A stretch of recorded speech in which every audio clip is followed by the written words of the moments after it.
Assalamualaikum warahmatullahi wabarakatuh. Perkenalkan, saya Hila Murdianti MPD, dosen Bahasa Indonesia, Program Studi Manajemen Bisnis Syariah Institut At-Taqwa Kiai Haji Nur Ali Bekasi. Dalam rangka kegiatan pelatihan keterampilan dosen pemula di lingkungan Kementerian Agama, saya akan menampilkan sebuah video pembelajaran yang mengampu mata kuliah saya, yaitu Bahasa Indonesia. Selamat menyaksikan. Assalamualaikum warahmatullahi wabarakatuh. Waalaikumsalam. Selamat sore semuanya. Ya, masih semangat? Semangat ya. Walaupun mata kuliah terakhir udah sore, tapi harus tetap semangat pagi. Oke, selamat datang di kelas Bahasa Indonesia dengan Bu Hilwa. Hari ini kita akan bahas mengenai perkembangan EYD. Tapi sebelum kita masuk ke dalam pembelajaran, kita berdoa dulu. Ya, berdoa. Kira-kira siapa yang... Oke, Rehan silakan dipimpin.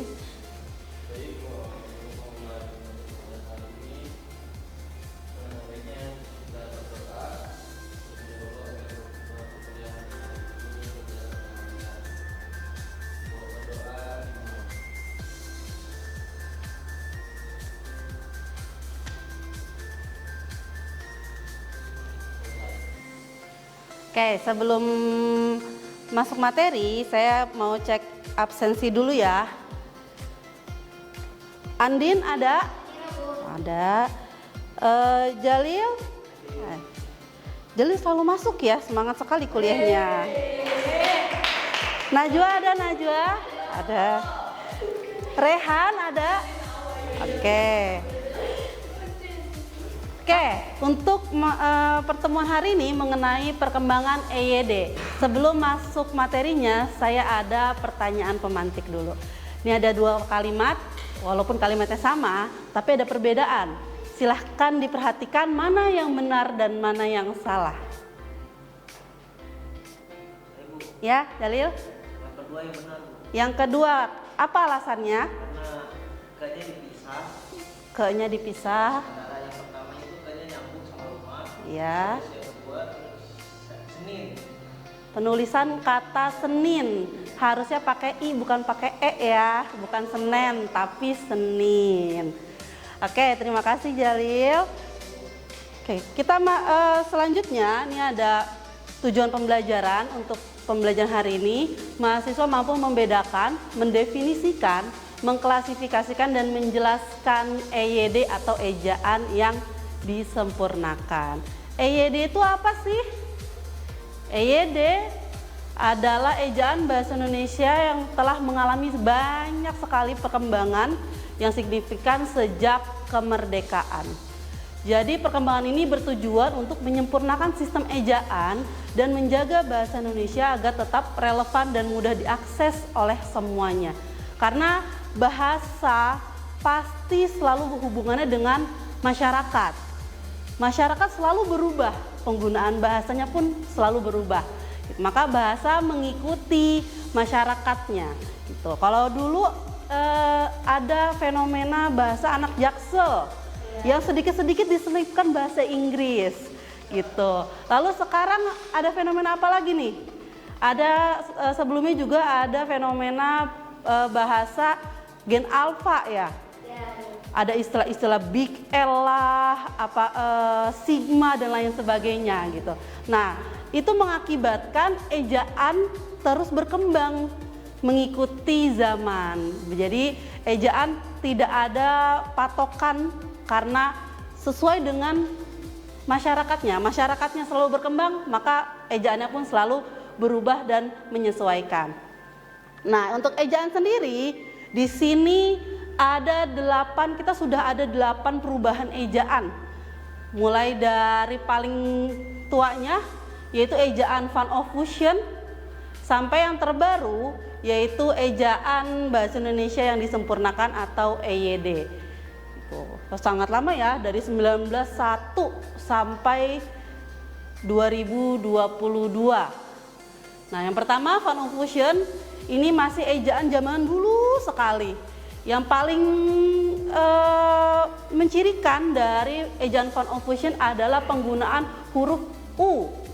Kalau kita telaah nama-nama orang zaman dulu, nggak usah yang terlalu jauh deh, yang semua orang kenal, Bapak Proklamator kita, Soekarno, tapi namanya Soekarno, pakainya OE, tapi dibacanya U. Nah itu adalah ejaan dari Van Ophuijsen. Kenapa sih kok ribet banget U jadi OE gitu kan?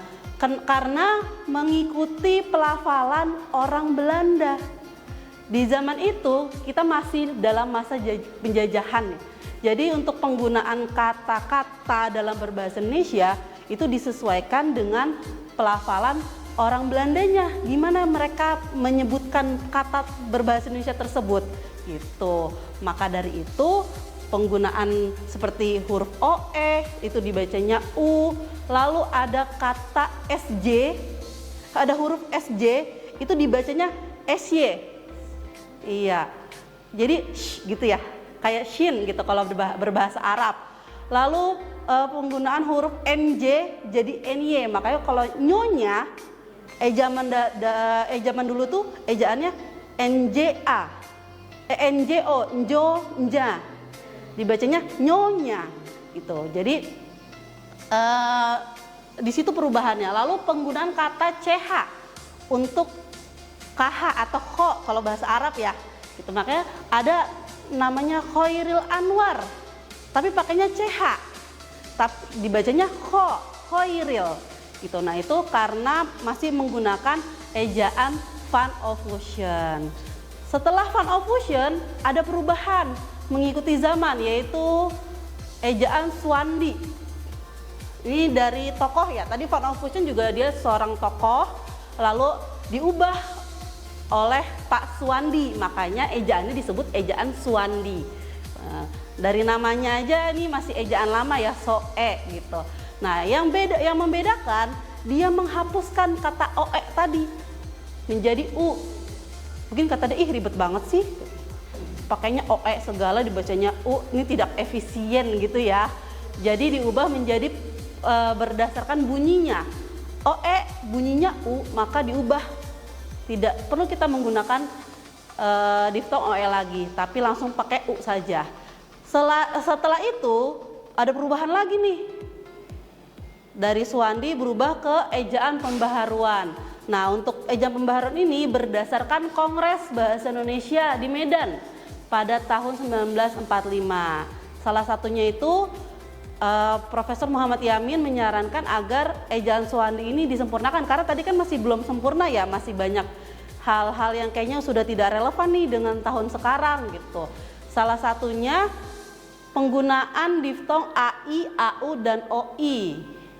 Jadi diubah AI dipakai Y, AU pakai W, OI pakai Y, OI.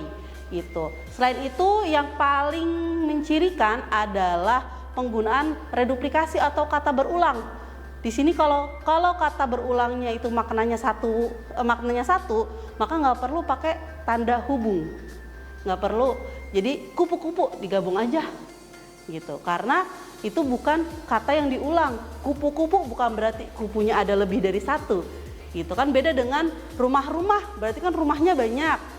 Gitu. Nah, karena seperti itu, maka udahlah untuk membedakan yang ini reduplikasi, yang satunya bukan, berarti tandanya dihapus saja. Itu untuk ejaan pembaharuan. Selanjutnya berubah lagi, wah berubah terus ya. Ada ejaan Melindo. Nah, untuk ejaan Melindo ini singkatan Melayu Indonesia. Jadi ini berdasarkan hasil dari rapat kedua negara untuk membuat ejaan menggabungkan bahasa Melayu, karena sebetulnya bahasa Indonesia itu asalnya dari Melayu ya, Melayu Riau. Begitu ya, itu adalah materi mengenai ejaan. Sebelum masuk ke tugas, kita lemesin dulu. Ini tadi fokus banget kan, kita ice breaking dulu ya. Oke, rule-nya kalau saya bilang huruf kapital, satu tepuk tangan. Kalau saya bilang tanda baca 2 kali. Kalau saya bilang kata baku 3 kali. Tuh, 2, 3. Ya, bisa ya? Ya, ini melatih fokus nih. Kira-kira fokus nggak? Oke, pertama huruf kapital. Tanda baca. Kata baku. Huruf kapital. Oke. Udah bangun. Ulang ya, terakhir ya. Nih udah seger lagi, tadi udah ngantuk-ngantuk dengerin materi, kita masuk ke diskusi kelompok. Dibuat 2 kelompok aja, ini berarti kelompok barisan depan dengan barisan belakang. Ini pertanyaannya sama. Yang pertama, mengapa ejaan bahasa Indonesia perlu mengalami perubahan? Yang kedua, apakah perubahan ejaan membuat pengguna bahasa itu lebih mudah? Dan yang ketiga, bagaimana cara meningkatkan kesadaran penggunaan ejaan yang benar di era digital? Silahkan didiskusikan dulu. Ya, silahkan dibuat kelompok diskusi.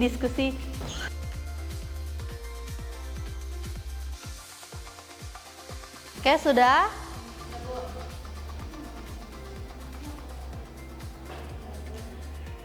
Kita dengarkan dari kelompok 1 dulu ya. Oke, kelompok 1. Jawaban pertanyaan pertama. Mengapa ejaan bahasa Indonesia perlu mengalami perubahan? Agar sesuai dengan perkembangan zaman, Bu. Sesuai dengan perkembangan zaman. Lalu yang kedua, apakah perubahan ejaan membuat pengguna bahasa lebih mudah? Iya. Kenapa? Karena penulisan menjadi lebih sederhana. Oh, penulisannya menjadi lebih sederhana. Oke, bagus. Yang ketiga, bagaimana cara meningkatkan kesadaran penggunaan ejaan di era digital? Lebih membiasakan menulis sesuai dengan kaidah bahasa Indonesianya, Bu. Oke, menulis berdasarkan kaidah bahasa Indonesia yang baik dan benar gitu ya. Oke, jawabannya bagus. Kita kasih aplaus untuk kelompok 1. Lanjut kelompok 2.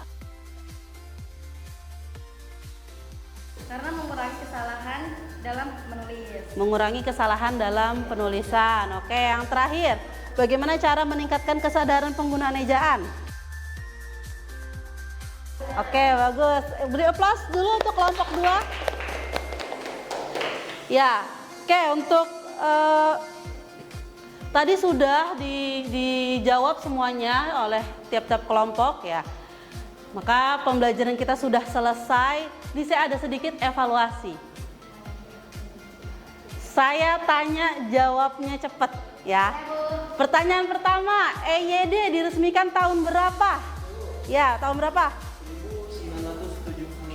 1972. Ini yang EYD-nya ya, bukan yang Fun of Fusion ya. Kalau Fun of Fusion kan tadi 1901. Lalu bentuk baku dari kata cinta apa tuh? Apa? Cinta. Kalau bahasa Koreanya apa? Bahasa Korea. Bahasa Koreanya apa? Sarangheo. Sarangheo. Bahasa Inggrisnya, Bu. Apa bahasa Inggrisnya? Bisa aja.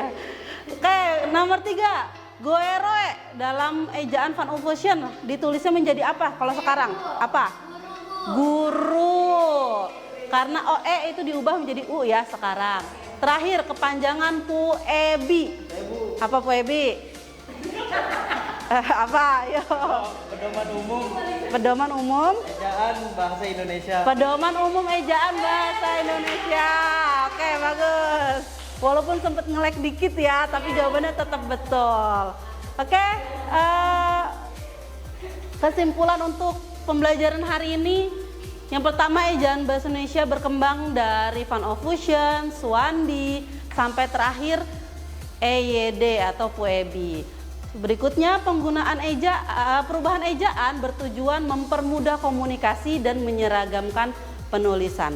Dan yang terakhir, penggunaan ejaan yang tepat mendukung keterampilan berbahasa yang baik dan benar. Oke, itu saja untuk pertemuan hari ini. Sampai jumpa di pertemuan berikutnya. Sekian, assalamualaikum warahmatullahi wabarakatuh.